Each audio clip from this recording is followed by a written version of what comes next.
বর্তমান বাজার ব্যবস্থাপনা নিয়ে সন্তুষ্ট অর্থ উপদেষ্টা ডক্টর সালেউদ্দিন আহমেদ। তিনি জানান, জিনিসপত্রের দাম আগের বছরের চেয়ে বাড়েনি, তবে আরও কমানোর চেষ্টা চলছে। দুপুরে সচিবালয়ে ক্রয় সংক্রান্ত উপদেষ্টা পরিষদের বৈঠক শেষে অর্থ উপদেষ্টা বলেন, ব্যবসা বাণিজ্য কমে গেছে, বেকারত্ব সে কারণে বেড়েছে, আর বিভিন্ন খাতে অর্থনৈতিক সহায়তা এবং প্রণোদনার মাধ্যমে এটি পুনরুদ্ধারের চেষ্টা করছে সরকার।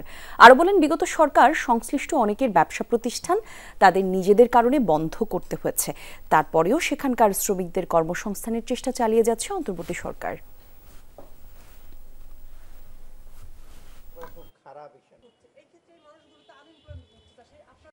হয়তো কিছু কিছু ক্লাসের লোক আছে কষ্ট পাচ্ছে, সার্বিকভাবে অর্থনীতি একেবারে খুব খারাপ বিষয় না। একটা হয়েছে যে ব্যবসা বাণিজ্যতে কিছু বন্ধ হতে কিছু সোর্স অফ ইনকাম যেটা আমরা বলি সেটা কিছুটা হিসেবে, কিন্তু একেবারে একদম ধ্বংসের পথে চলে গেছে, পড়ে যাওয়ার পথে আমরা মোটামুটি উদ্ধার করে নিয়ে আসছি।